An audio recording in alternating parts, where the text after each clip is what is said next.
Evening, everyone. Tonight I'm going to be reading you some poems from this book. It's a collection of early poems by the poet Edna St. Vincent Millay. It's a picture of her. I'll read you the description on the back. One of the most successful poets in America and a fascinating literary figure of the early 20th century, Edna St. Vincent Millay found her voice in a national poetry contest at the age of 20. Her poems received critical praise and became the first step toward receiving the Pulitzer Award years later. An acclaimed poet of the Jazz Age, this liberated, rebellious woman enchanted us with her beautiful sonnets and lyrics, even as she surprised us with her unconventional personal life. This vibrant volume includes the complete selection of poems from Millay's first 3 books. Each gem reflects a different facet of the author's versatility. I'm going to start with the second section, which is the second book she wrote, called A Few Figs from Thistles.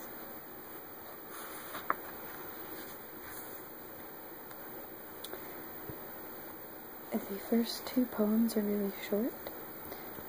They're called First Fig and Second Fig. So I'm going to read First Fig now. My candle burns at both ends. It will not last the night. But ah, my foes and oh, my friends, it gives a lovely light. That's the end of the first one. It's very short. This is the second one, called Second Fig. It's also very short. Safe upon the solid rock the ugly houses stand. Come and see my shining palace built upon the sand. And the third poem is a little longer. It's called Recuerdo. We were very tired. We were very merry. We had gone back and forth all night on the ferry. It was bare and bright and smelled like a stable, but we looked into a fire, we leaned across a table. We lay on a hilltop underneath the moon, and the whistles kept blowing and the dawn came soon. We were very tired, we were very merry. We had gone back and forth all night on the ferry. And you ate an apple, and I ate a pear. From a dozen of each we had bought somewhere. And the sky went wan, and the wind came cold, and the sun rose dripping a bucket full of gold. We were very tired, we were very merry. We had gone back and forth all night on the ferry. We hailed good morrow, mother, to a shawl-covered head, and bought a morning prayer which neither of us read. And she wept, God bless you, for the apples and the pears, and we gave her all our money, but our subway fares. That was the end of that one. This poem is called Thursday. And if I loved you Wednesday, well, what is that to you? I do not love you Thursday, so much is true. And why you come complaining is more than I can see. I loved you Wednesday, yes, but what is that to me? That one's a little bit sassy. I like it. The next one's called To the Not Impossible Hymn. How shall I know unless I go to Cairo and Cathay whether or not this blessed spot is blessed in every way? Now it may be the flower for me is this beneath my nose. How shall I tell unless I smell the Carthaginian rose? The fabric of my faithful love no power shall dim or ravel, whilst I stay here, but oh, my dear, if I should ever travel.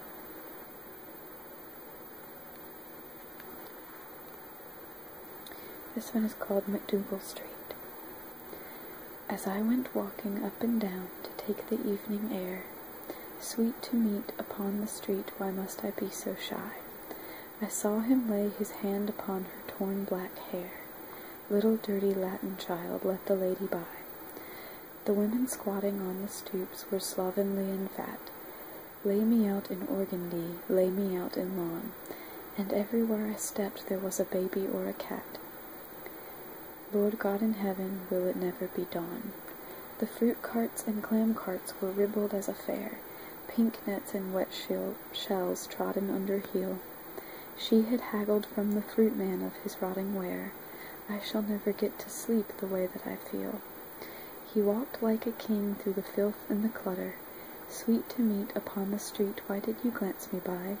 But he caught the quaint Italian quip she flung him from the gutter. What can there be to cry about that I should lie and cry? He laid his darling hand upon her little black head. I wish I were a ragged child with earrings in my ears. Auntie said she was a baggage to have said what she had said. Truly I shall be ill unless I stop these tears. This one is called The Singing Woman from the Wood's Edge. It's fairly long. What should I be but a prophet and a liar, whose mother was a leprechaun, whose father was a friar, teethed on a crucifix and cradled under water? What should I be but the fiend's goddaughter? And who should be my playmates but the adder and the frog, that was got beneath a furze bush and born in a bog? And what should be my singing that was christened at an altar, but aves and credos and psalms out of the Psalter? You will see such webs on the wet grass maybe, as a pixie mother weaves for her baby. You will find such flame at the wave's weedy ebb, as flashes in the meshes of a mother's web. But there comes to birth no common spawn from the love of a priest for a leprechaun, and you never have seen and you never will see such things as the things that swaddled me. After all's said and after all's done, what should I be but a harlot and a nun? In through the bushes on any foggy day, my da would come a-swishing of the drops away, with a prayer for my death and a groan for my birth, a mumbling of his beads for all that he was worth. And there sat my ma with her knees beneath her chin, a-looking in his face and a-drinking of it in, and a-marking in the moss some funny little saying that would mean just the opposite of all that he was praying. He taught me the holy talk of vesper and of matin. He heard me my Greek and he heard me my Latin. He blessed me and crossed me to keep my soul from evil, and we watched him out of sight and we conjured up the devil. All the things I haven't seen and the things I haven't known, what with the hedges and ditches till after I was grown, and yanked both ways by my mother and my father, with a which would you better and a which would you rather? With him for a sire and her for a dame, what should I be but just what I am?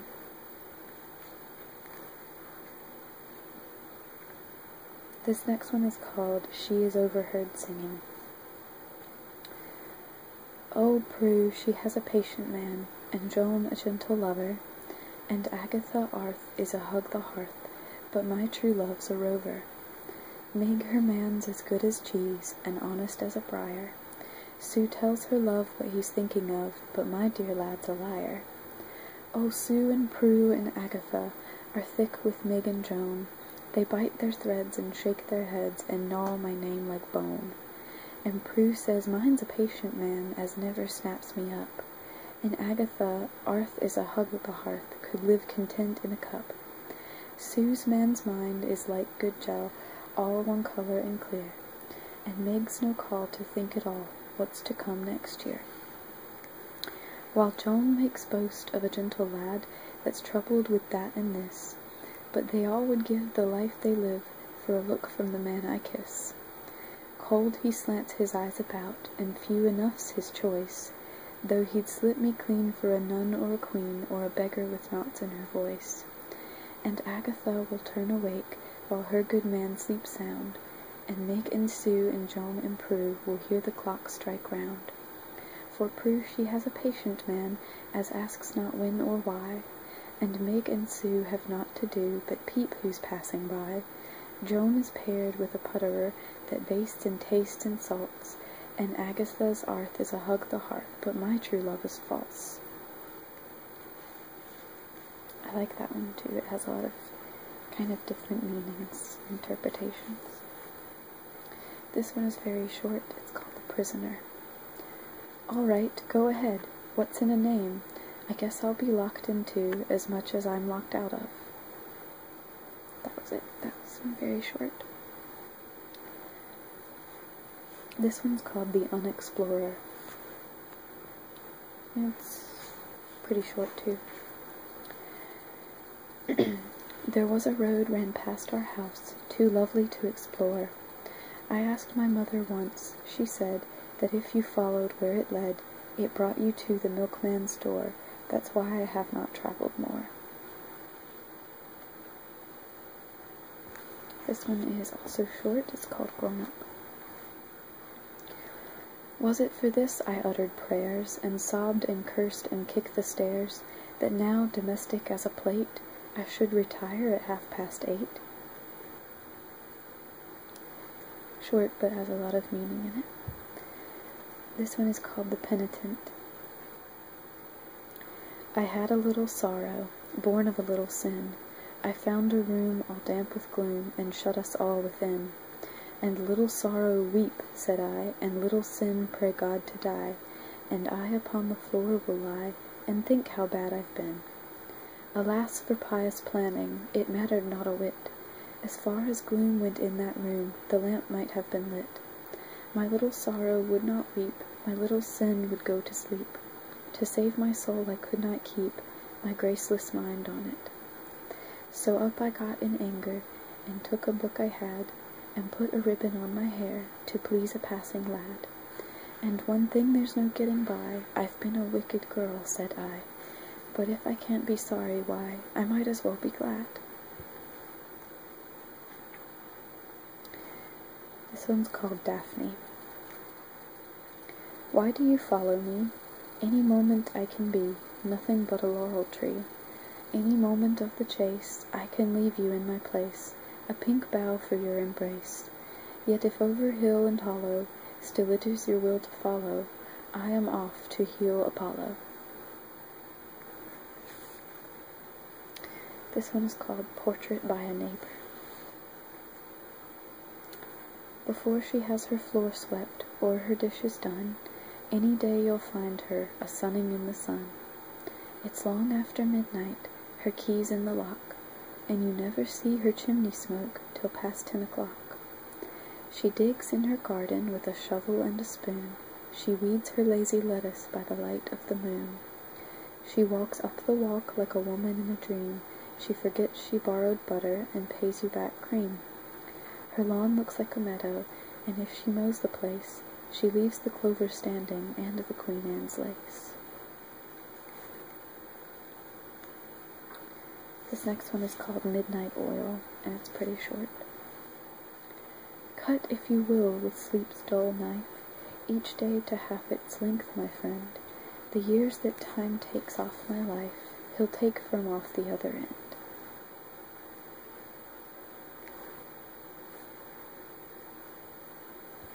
This one's called The Merry Maid. Oh, I am grown so free from care, since my heart broke. I set my throat against the air, I laugh at simple folk. There's little kind and little fair is worth its weight in smoke, to me that's grown so free from care, since my heart broke. Lass, if to sleep you would repair as peaceful as you woke, best not besiege your lover there for just the words he spoke, to me that's grown so free from care, since my heart broke.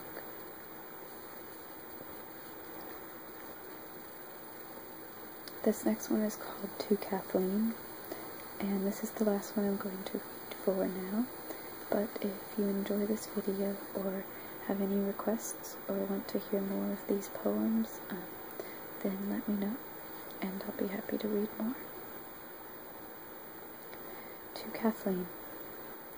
Still must the poet, as of old, in barren attic, bleak and cold, starve, freeze, and fashion verses too, such things as flowers and song and dew. Still, as of old, his being give, in beauty's name while she may live, beauty that may not die as long as there are flowers and dew and song.